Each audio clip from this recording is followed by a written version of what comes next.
ஏன்னா எனக்கு தெரியும் அந்த நிகழ்வு நடக்கிறதுக்கு ஒரு 2 நாளைக்கு முன்பு, ஆனா இது சொல்லணுமா எனக்கு தெரியல, இருந்தாலும் நான் சொல்றேன். ராஜ்மோகன் அப்பா அவருக்கு ஹார்ட் அட்டாக், மாரடைப்பு வந்துருது, மருத்துவமனையில அனுமதிக்கிறாங்க. அடுத்த நாள் சேலத்தினுடைய பயிலரங்கம், தளபதி ராஜ்மோகன் அவர்கள் தான் அந்த பயிலரங்கத்துல பேசணும்னு டிக் பண்ணிட்டார். மத்தவங்க என்ன சொல்லியிருப்பாங்க, அப்பாவுக்கு உடம்பு சரியில்லை, மருத்துவமனையில இருக்கிறாங்க, என்னால வர முடியாதுன்னு சொல்லியிருப்பாங்க. கண்ணியம், கடமை, கட்டுப்பாடு என்பதற்கு ஒரே உதாரணம் அண்ணன் ராஜ்மோகன் அவர்கள் தான். அப்பாவை மருத்துவமனையில் அனுமதித்து விட்டு இரவோடு இரவாக பயணம் செய்து அந்த சேலம் அரசியல் பயிலரங்கத்தில் ஒரு நாள் முழுவதும் பயிற்சி கொடுத்தாரு. இதுல ஒரு துயர சம்பவம் என்னன்னா, அந்த மாரடைப்புல சிகிச்சை பலனின்றி அண்ணனுடைய அப்பா இறந்துறார். உண்மையிலே எனக்கு கண் கலங்க, நான் கூட இருந்தேன் அந்த நிகழ்வுல, நான் அண்ணன் கூட இருந்தேன்.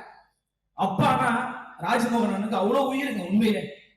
அப்ப நாங்க தான் மருத்துவமனைக்கு போனோம். பொதுச் செயலாளரும் தலைவர் அவர்கள் போன் பண்ணி உடனடியா போங்க அப்படின்னு சொல்லிட்டு, அப்ப அந்த இறுதி ஊர்வலத்துக்கு சென்றோம். தலைவர் அவர்கள் போன்ல ஆறுதல் பண்றாங்க, பொதுச் செயலாளர் நேர்ல வந்தாங்க.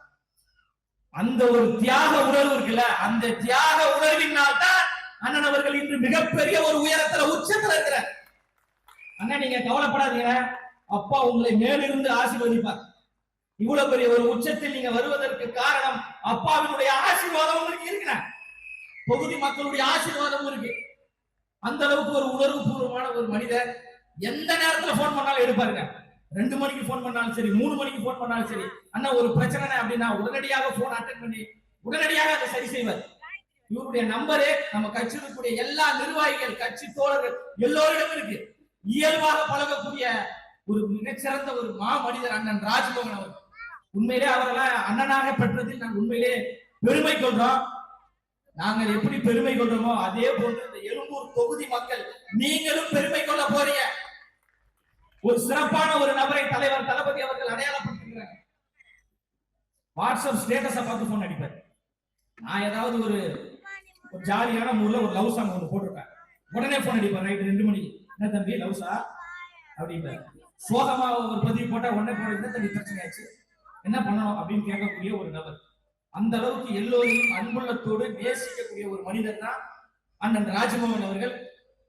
கொரோனா பேரிடர் காலத்துல பல பேருக்கு பல உதவிகளை செய்திருக்கிறார். அவரே வறுமையில் இருக்கக்கூடியவர் தான்.